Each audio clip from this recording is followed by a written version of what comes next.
and it is my pleasure to introduce our panelist of distinguished guests here, starting with Matt Kazinka, Lake Street Council Senior Strategic Initiatives Manager. Next to Matt, Cashman, City of Minneapolis Ward 7 Council Member, and Sam O'Connell, Metropolitan Council Director of Community Relations. Welcome, panelists.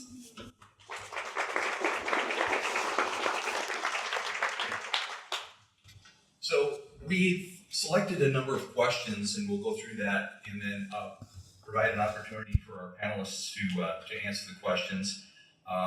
And feel free to interject with one another. We hope for a lively discussion. We certainly had a great panel on our first session. Matt, I was wondering if you could start out and tell us a little bit about your organization and how it relates to businesses in sustainable transportation construction. Hi everyone, really glad to be here. So I'm at Kazinka with the Lake Street Council. We're a nonprofit that supports the businesses and other organizations throughout the entire Lake Street corridor. That's about a 6-mile stretch from the river on the east side all the way to the St. Louis Park boundary on the west side in South Minneapolis. We exist to bring people to Lake Street, market and celebrate Lake Street, and celebrate the businesses that are in the corridor. We provide direct assistance to businesses and help them navigate challenges, and we advocate on their behalf for local and regional policy that's going to work for them.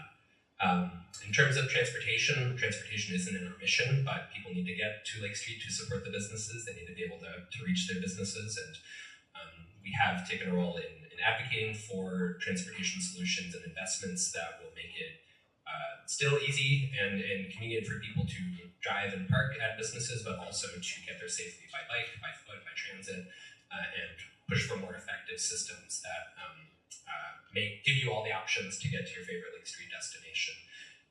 And of course, we have to be responsive to business needs. As a business association, our work plan for the year depends on what matters to businesses at that point. So in the last couple of years, that has been focusing on construction, because that is, we had, I think, 5 different construction projects led by 4 different agencies throughout the Lake Street corridor over the last couple of years, especially this last year. And that meant we really had to hone in and make that a priority for ourselves, even though it's not something that has been traditionally part of, kind of our services for the community. Councilmember Cashman. Thank you. Yeah, Katie Cashman, Ward 7 City Council Member, to her pronouns.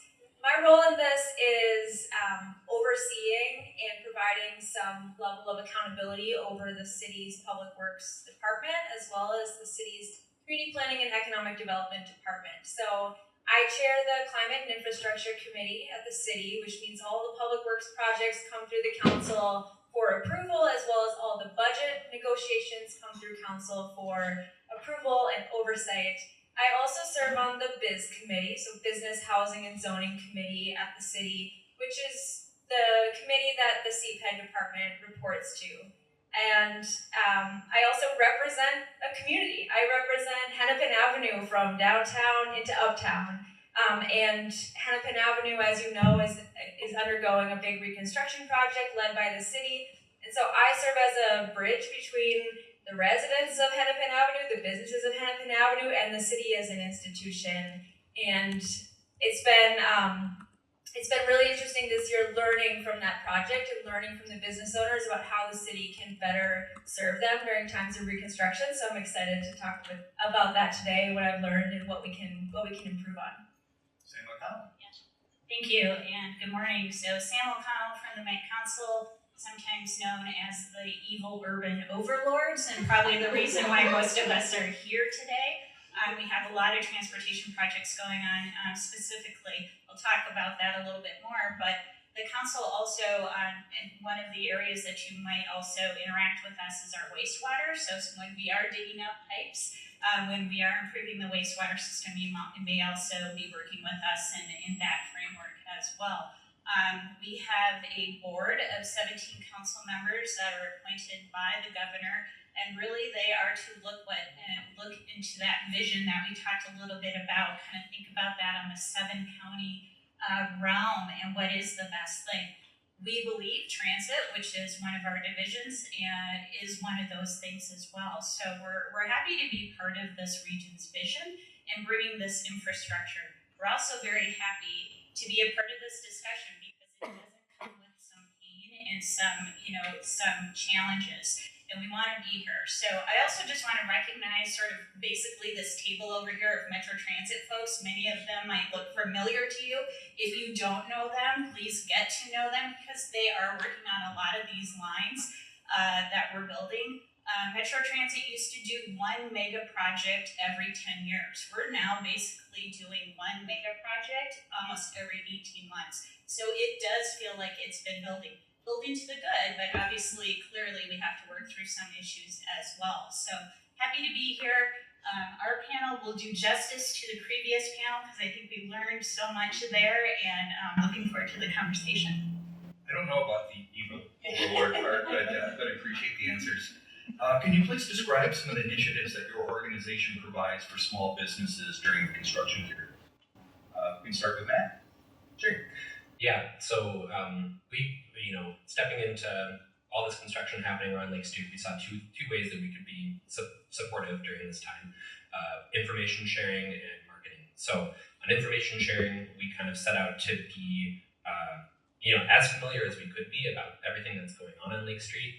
With so many different projects, so many different agencies, one of the big challenges is confusion. This thing happening in front of my business, who is leading that? Is that the Beeline project? Is that the Hennepin project? Is that the High Lake project? So we set out to get familiar with the teams leading all those projects, and then put on events, presentations. We put out like a webinar of our own, kind of explaining all the projects and how people can learn more information about each of them. And then regular newsletter updates and having our outreach team go out and talk to businesses, drop off flyers to our website, where we're trying to keep active, updated information about what's happening. Beyond that, the marketing point, we really wanted to, play our role that we already do anyway, but really support people to come to Lake Street during construction. Don't be afraid of it. We did a couple fun things, like we worked with an artist to make a Lake Street is Open piece of art, and Catherine here is going to helpfully show our poster that we made. This was, put up on a bunch of different businesses. People could get yard signs as neighbors of the community and have it up to remind people like Lake Street's open and there's ways to still enjoy it even under construction. As well as trying to think about what are the ways that we can, who is going to be less deterred by construction. It's probably like those neighbors, those residents, those people that come by bike and foot and transit a little more often. So we can't overcome business losses entirely with that traffic, but if we can get 5% more of those customers to come and support their neighboring businesses, maybe that makes a marginal difference for some businesses. So programs that the city offers, of course, these programs are administered by the Public Works Department as well as the Community Planning and Economic Development Department. But I'm really happy to share some of them today, especially because we heard there's such a need for better information about what is available to small businesses. And so some of those programs include grant funding. So the current round that's open right now is the Business District Support Grants. It can be up to $50,000. The end of the grant application period is next week on November 25th, and it's open to nonprofits. So it's for business associations like Lake Street Council, I think is a beneficiary every year. They do great work. Neighborhood organizations can also apply, and it's for a commercial district and is supporting the commercial district as a whole. Another grant program that we have is called the Facade Improvement Grant. Those are being distributed actually this council cycle, so the next application period would be next fall. But that's for facade improvements, signage, windows, and I think it can be up to $4,000, so that's a much smaller grant. Then we have the BTAP program at the city, Business Technical Assistance Program. This is free legal and financial advice, and there are 50 different BTAP providers at the city. It's intended to be really accessible and culturally appropriate. So there are BTAP providers who speak Somali, Hmong, Spanish, and kind of work with different communities in different parts of the city. So those are some of the CPED programs. Also mentioned because KB talked about And I think Susie talked about actually owning your building instead of as a business being a renter, and that's a huge financial burden. So one of the best programs the city has is the Ownership and Opportunity Fund that helps a commercial business buy their building off of the owner.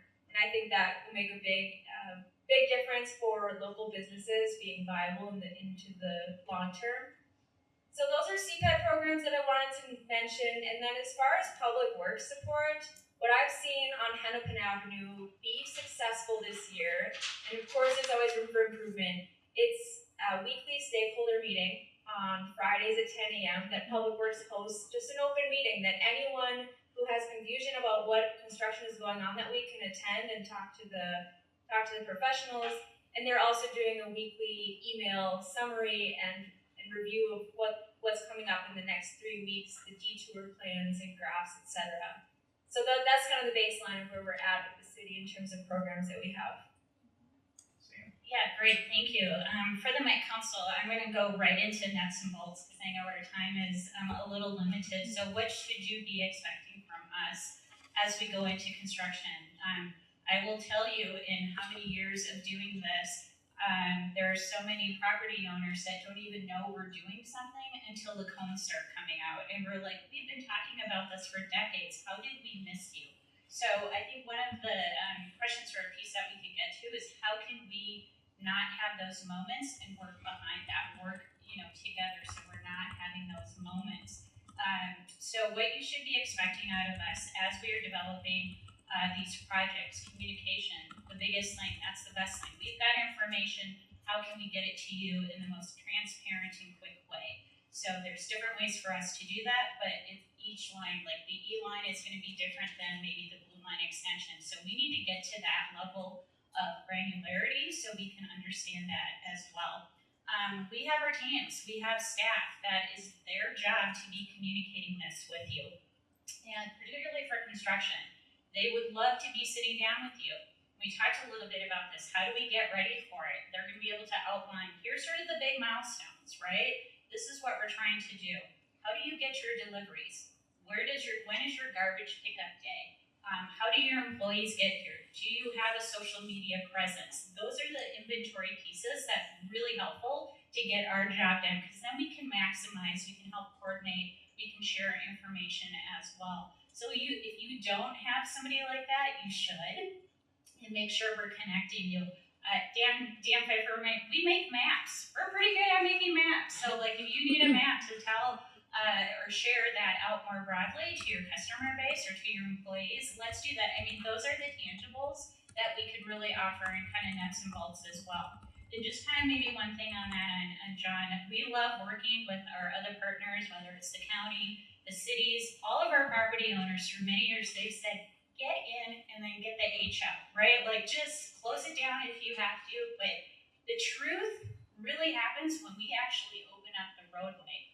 Because we're finding pipes, we're finding debris, we're finding things so if we are coordinating like we should be with every other partner, that sort of just slows everybody else down. That happens. That's what happens in construction.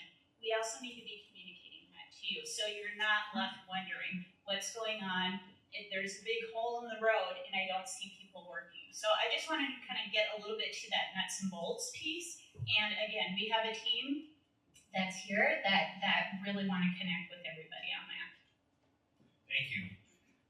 So we have some hard-hitting questions here, a little bit of a challenge. What gaps do you see in the programs and initiatives that are already in place? Matt, go ahead and start. Sure. Yeah, I think there are things that, I think there are a lot of best practices I've seen agencies who lead these projects take on, and I think there's a lot of things that can still be learned and improved upon or shared among the different agencies.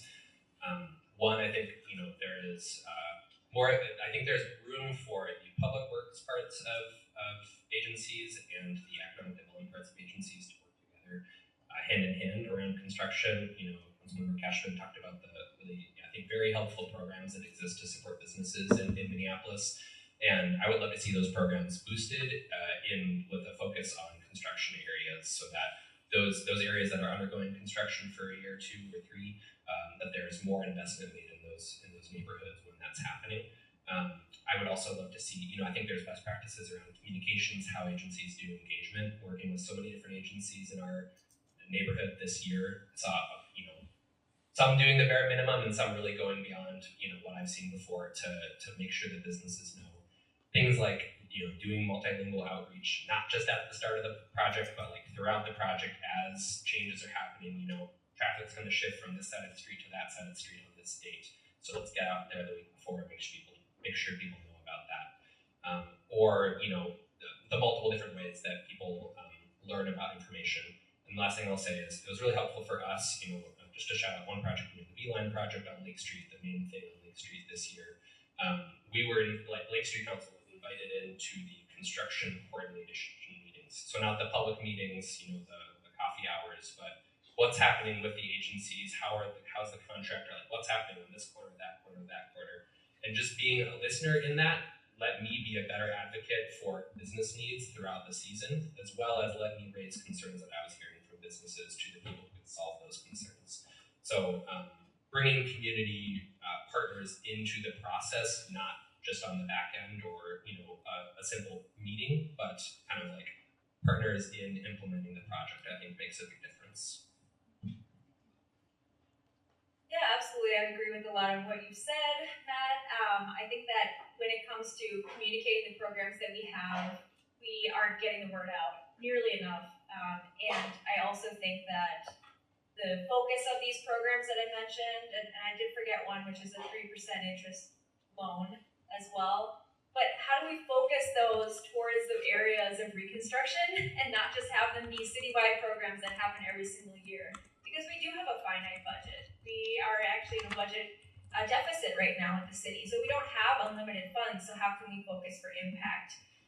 When I came onto the council this year, was pretty frustrated that Hennepin Avenue reconstruction had started without a focused plan for economic development to be sending resources to the businesses along Hennepin Avenue, and we're doing that now. In the 2025 budget, we're designating $100,000 for BTAP in Uptown, $100,000 for Great Streets in Uptown. I'm authoring a budget amendment to have a stakeholder visioning process for Uptown businesses and property owners in 2025. But that work should have happened a couple of years ago, before the reconstruction was planned and started. And I think the Blue Line is a really good example of how the people are learning, and anti-displacement has been a huge focus. $10 million dedicated from the state legislature for anti-displacement, and a big push for the federal level financing to also match that and to come through and to support. Anti-displacement can take a lot of forms, but I think the city and the project office are working on relocation assistance. When's the best time to support the properties that will have to move because of the project to have those resources in a timely way and before the project really kicks off on the ground. Yeah, thank you for that, Councilmember Cashman.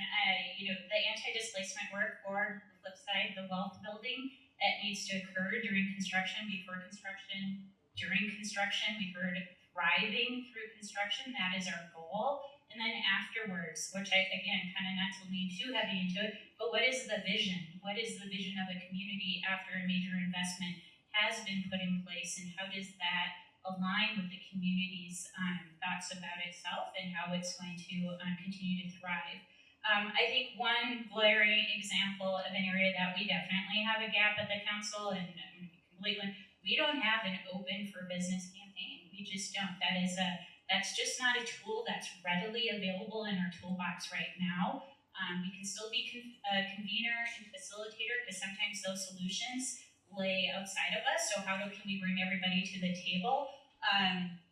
Having said that, I can say that our leadership, both at Metro Transit, both at the council, is beginning to think about how we could do that. Again, it was a little bit easier when you were working in partnerships sort of every 10 years, but now that we're doing this sort of every 18 months, what does that look like? And those projects are stacking up and overlapping each other. So we need to have that commitment to the communities. We need to have that to the businesses as well. So I would just share that is something that we do own, and hopefully working together, we're going to find some really good innovative solutions to that.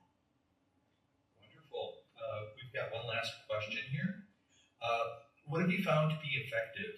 What type of methods are effective for engaging and supporting businesses during construction? Matt, can you start? I think a really important conversation narrative framing tool is to, as much as possible for everyone involved, to separate the design process and what is getting built from the construction process and how it's getting built. By the time we've gotten to construction, the designs are set. Like, there's very little that's going to change about that. And I think this is true for both businesses and advocates for construction. There needs to be a move to try to get past that getting stuck about what has been decided. Whether or not we're excited about what's going to be built or not. I think a lot of businesses who are maybe don't like what's going to get built, they don't agree with some of the complete streets principles and would rather not see some of the infrastructure that's been decided.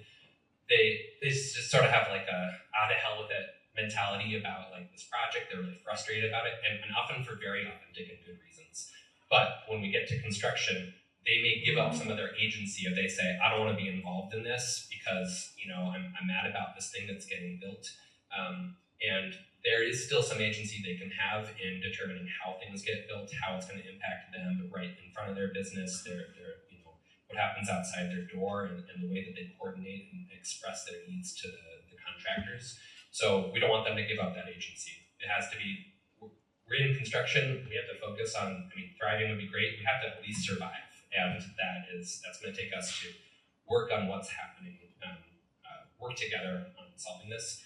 I also just want to say for advocates too, and I count myself among them, you might be really excited about what's going to get built, grateful that we're going to get the bus lane, we're going to get the bike lane, we're going to get better infrastructure for pedestrians.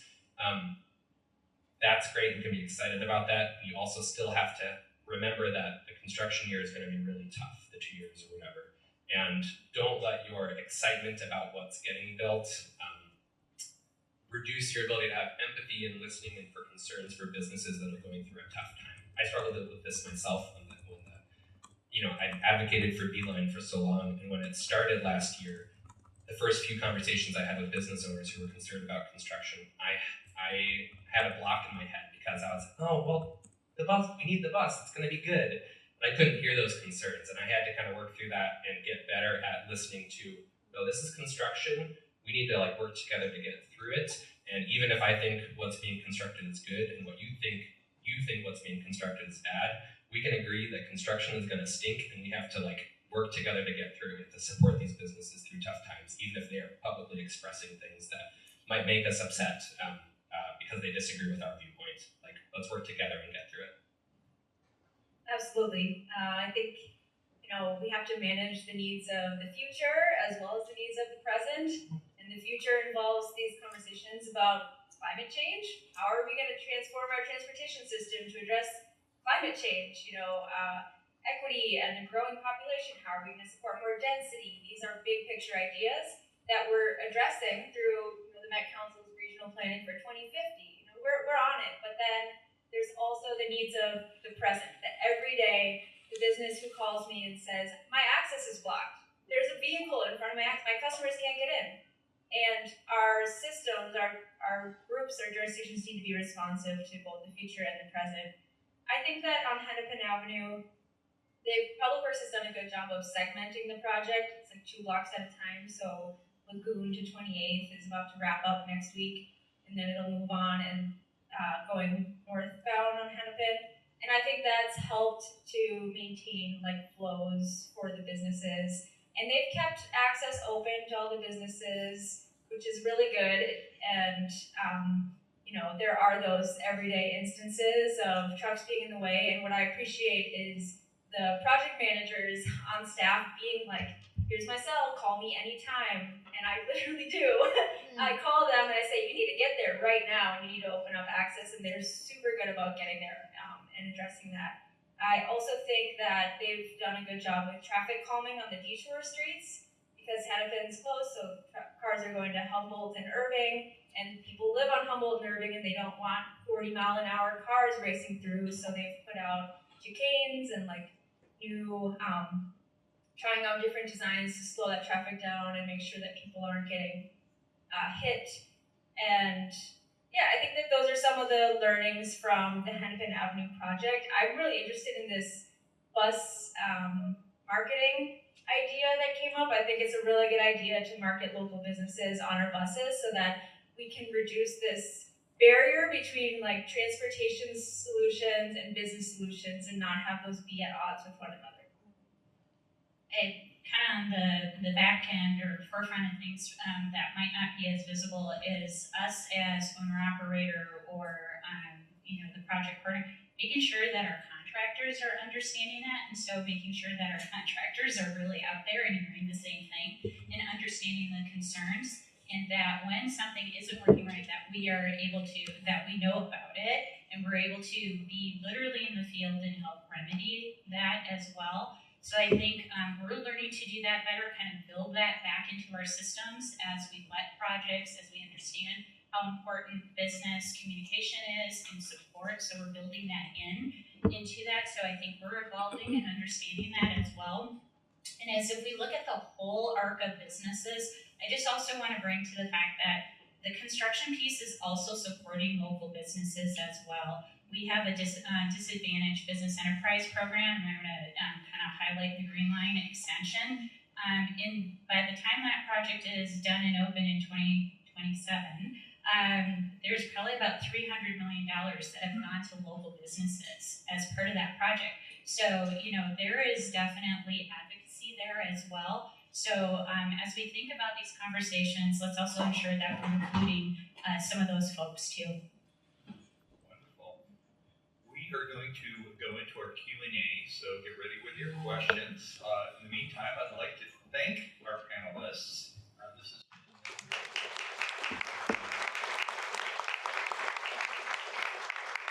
Who has the mic? If you have a question, please raise your hand.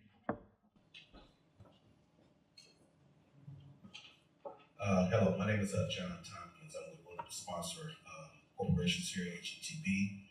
First of all, I want to thank you all for the information you provided. We're one of those contractors that has to listen to the Council, Met Transit, MnDOT, Henry County, and others to execute these projects and design these projects.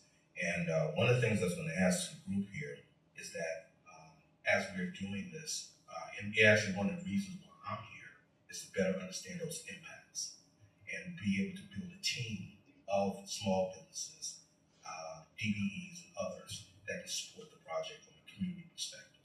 So I just wonder from you guys, is there anything else that we can do? Because I have to design a plan to make sure we make those connections. I'll take a shot at that. I think optimally, when these projects are happening, there's all these different layers of engagement that are happening to make sure businesses know what's going on. There are the agencies have their engagement staff. There might be partners like us in the community that are trying to get the word out. But honestly, the best connection is a straight line between the contractor and the business. If the business owner can get the number of the contractor and work out issues directly, and they don't have to go through the community engagement person who then has to connect with the contractor and then bring that message back and bring it back to the business. That's so much more effective and efficient, and it makes people feel heard and that they have some agency. So I think that is as much as is possible, to have your contractors who are, they have their expertise in building stuff, if they are also prepared to do the customer service and the personal engagement, that I think makes things work really well. If I could just add on kind of what Matt said, and I think Mike had said it, bring your best practices from other places around the country, right? We kind of know how things work here in Minnesota, but we are looking to other areas around the country. How are they doing it? Because the best thing for us to do as a project sponsor is build that into our contracts from the beginning. It's easiest for us to pay. It's easiest for us to just do that as part of the project. So the more that we can build that in the beginning, I think that's going to be best for all. Thanks for that question, John. Yeah, I'll just add, I think, Matt said that the plans get fully baked at a certain point, but I do think that there is room for some flexibility in those last minute decisions. And I'll give an example. There was a planter to be installed in front of Uptown Theater. on Lagoon and Hennepin. And the Uptown Theater recently expanded, and they now have a 3,500 capacity. And they said we need, in fact, this is our evacuation plan, and this is going to be in the way of it. It's a safety hazard.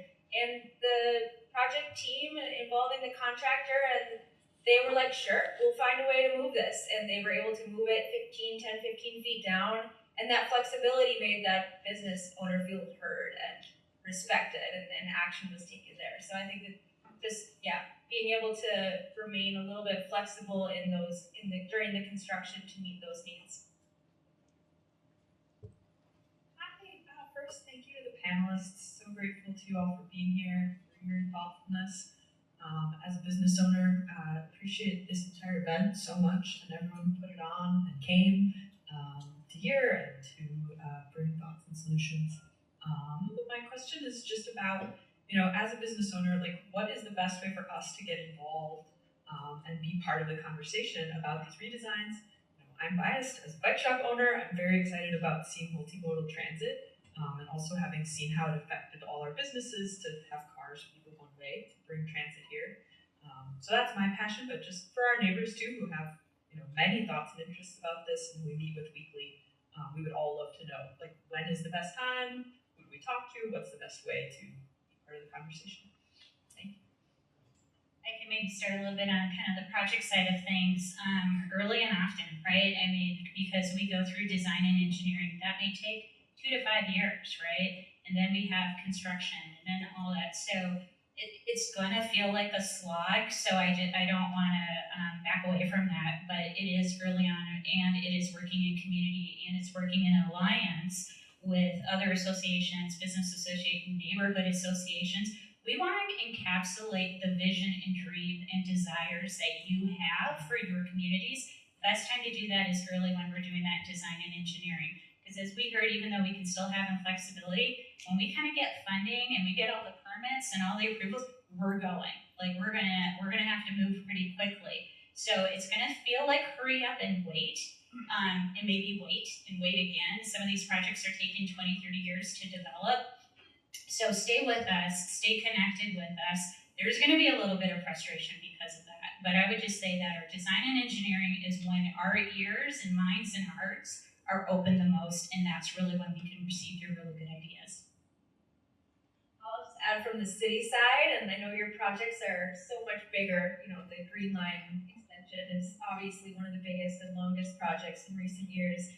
But for other smaller projects, maybe it's just a restriping, at the city. It could just be, we're changing the lanes from here to here. And so there is room for that feedback at many stages of the city level. And the best way, I think, is to get involved with your local business association or your local neighborhood association, because they, as a nonprofit entity, do have staff to help you communicate your needs with the city so that you don't have to do it as an individual. And you'll be much stronger in your voice if you have a group of 10, 20 people together saying the same thing than just as a one-off. And so I really appreciate the civic engagement from the business community in Minneapolis and all the people who are willing to lean in. So thank you for that.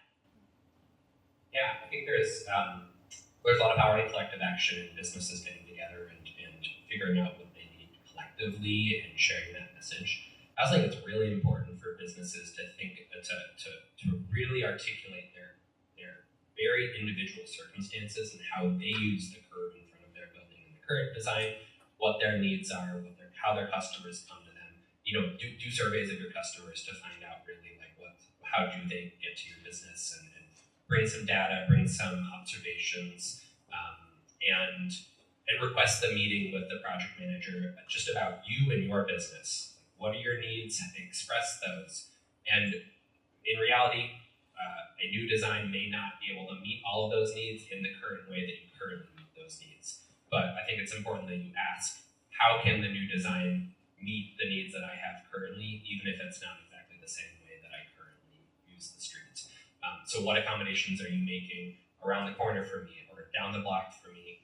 And the project designers, I really wanted, like, the best project would be one where every individual business had a 1-hour meeting with the project designer and talked about, here's how I use every detail about how I use this space. And they will not be able to accommodate all those needs, but they could make the best informed design if they know all those details. And so don't give up your agency. Don't say, oh, I'm so mad about this. I'm not going to talk to you. Be as detailed as you can. Thank you. I think we have time for one quick question. Several hands.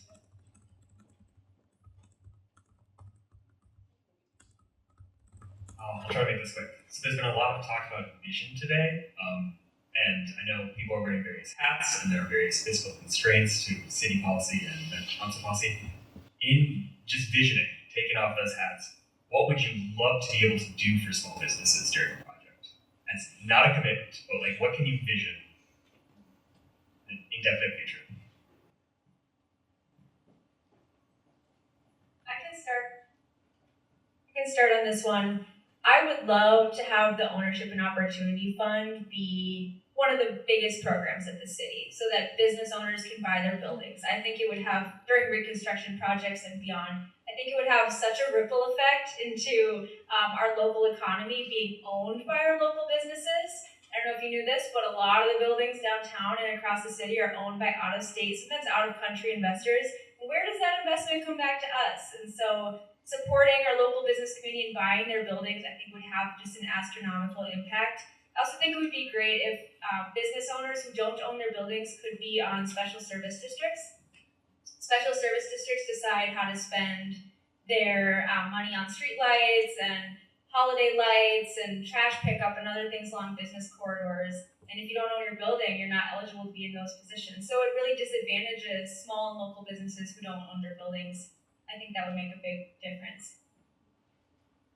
Just to kind of riff off of that as well, it's as we build these projects, our planning horizons are 2040, 2050, and sometimes we forget that we're building them for the folks that are here today. So the most important thing for us is, as we do talk about these big plans and big visions at so many different levels, that we need to be reminded, what is it going to keep the residents that live here today so they also are benefiting from these very investments that we're saying that we're building for future generations. So that, to me, is sort of that big dream.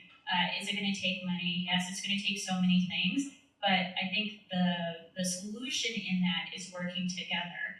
And the anti-displacement with building conversations that we're having here in the region is sort of that first step, because we are now recognizing at a very critical place is saying that it's not for the folks that are going to be moving here in 2050, it's for the folks that are here today.